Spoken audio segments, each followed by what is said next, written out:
Hi 3JS, I am back to you after setting up my paint and my workspace. What I've done today is I've taped up the photograph of what I'm painting, so the subject above my painting, above my sketch yesterday.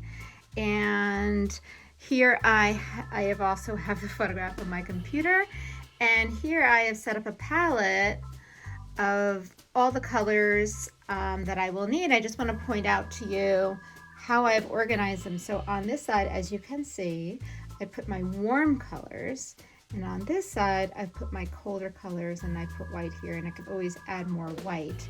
And then I have my assortment of paintbrushes. And to start, I'm going to start with not the largest paintbrush, but really not the smallest. I'm not going to get into detail today.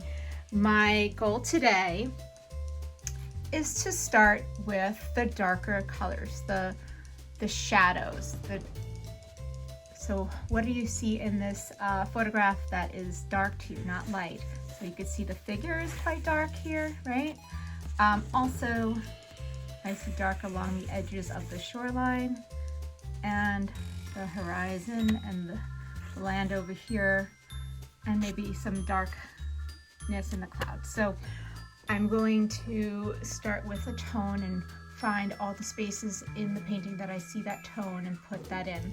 And that is my goal for today. I'm starting to feel a lot like Mr. Rogers because I'm going to change my clothes. I'm putting on my smock, which is just an old shirt that I got from my father's house. So again, I'm going to start with darker tones. I'm noticing them on the horizon, on the shoreline, and in the figure in the front. And it's okay today to not get into too much detail. It's really just putting down where things are on the painting, like creating a map of all the dark spaces.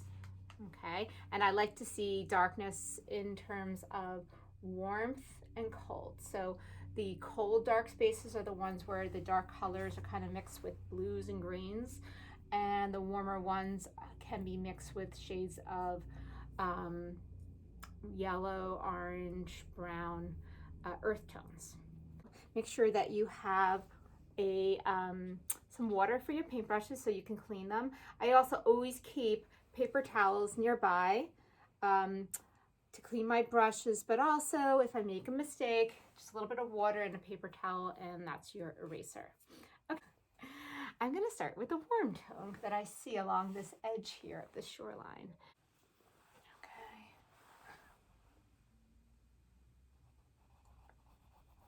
So I'm putting in some dark earthy tones for our shoreline.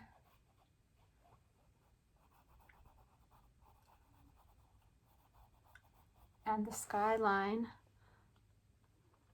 where the sky meets this vegetation or plants over here.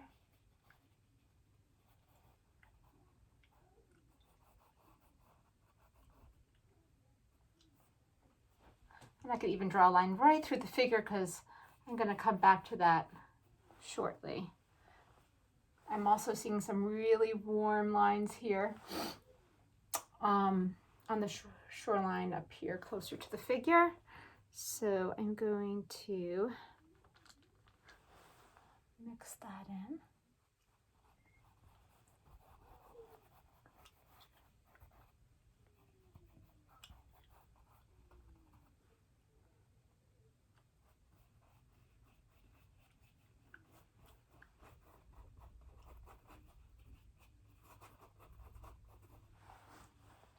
You might notice that when I'm focusing, I do something funny with my mouth.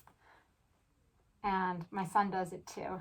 And I have no idea why, and I wasn't aware of it until I was in high school, and I was in an AP art class, and someone pointed out to the whole class, look what Jenny's doing with her mouth. And then I became self-conscious.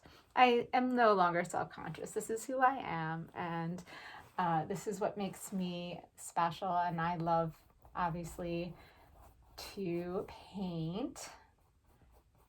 All right, and notice, so I just really focus on putting in the line, the dark shoreline and the horizon here, and anywhere I see that tone.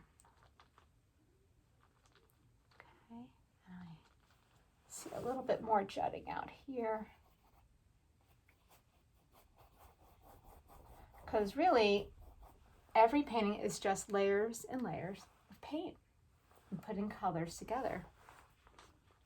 I'm not going to worry about shapes right now or making it look like anything. I might actually make this head smaller because I really love this sky. So I was thinking about that last night, that I want to see more of the sky and maybe make the figure a bit smaller. So I'm just going to add a little bit more here for that rock formation behind her.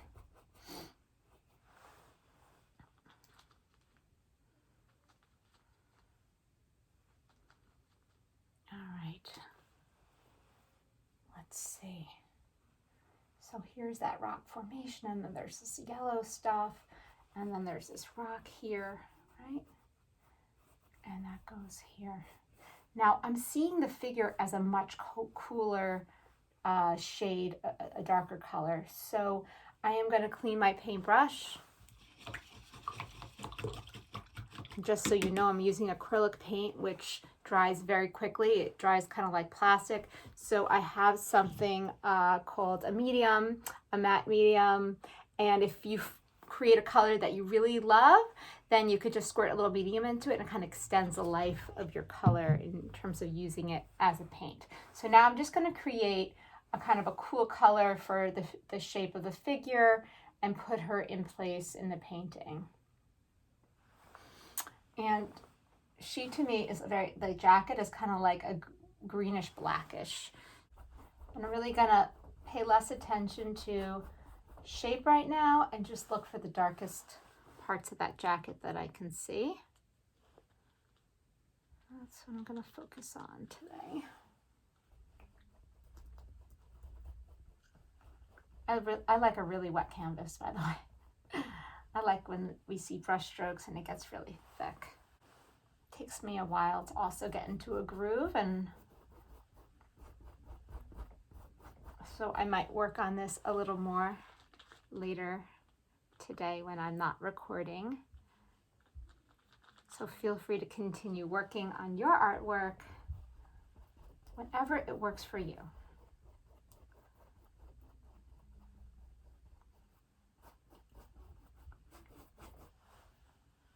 A little water too extends the paint.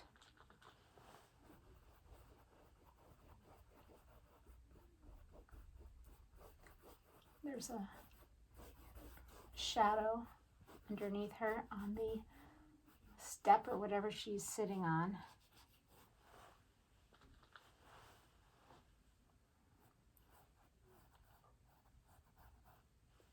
I don't know if you guys can see what I'm working on here.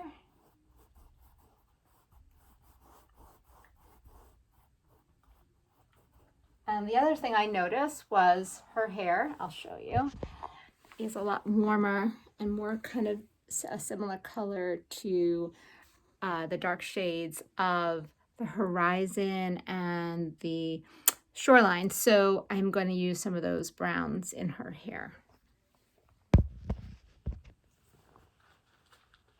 All right, here we go. I wonder what your artistic spaces look like in your homes.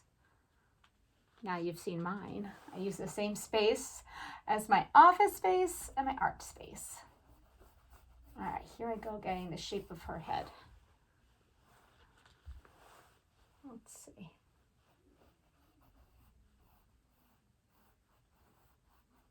Yeah, I like her a lot smaller than what I had yesterday. So already you could see that this is a constant process of editing and revision.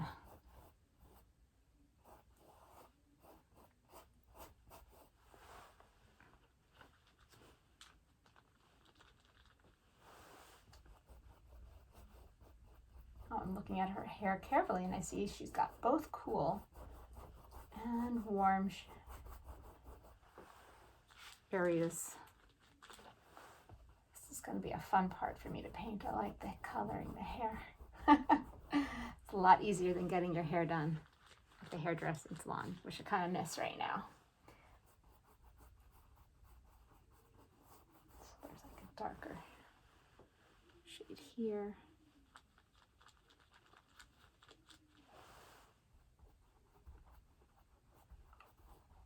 Like the sun is hitting this side of her body.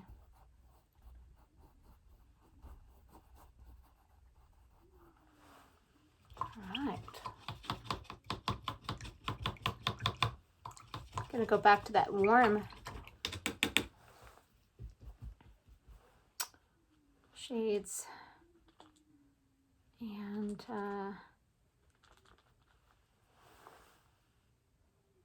sprinkle that in here.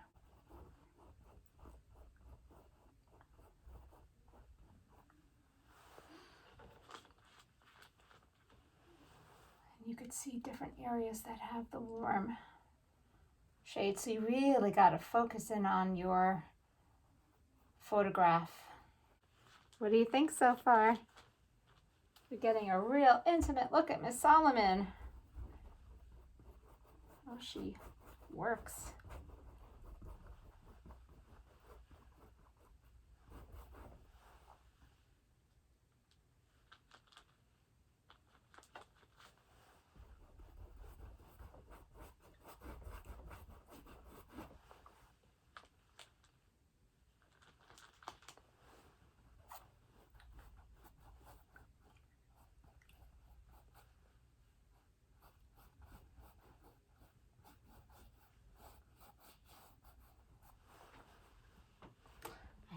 I need to step away and look at this from afar.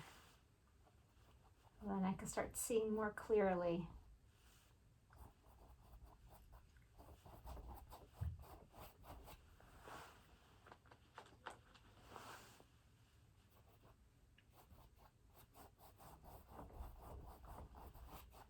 Okay, here it is, 3JS. Day 2, I added areas where I see the darkest colors, darkest shades, the shadows, the horizon meeting the land and the water. I'm looking forward to continuing this art lesson and my journey with you tomorrow. Come back and join me. Bye, guys.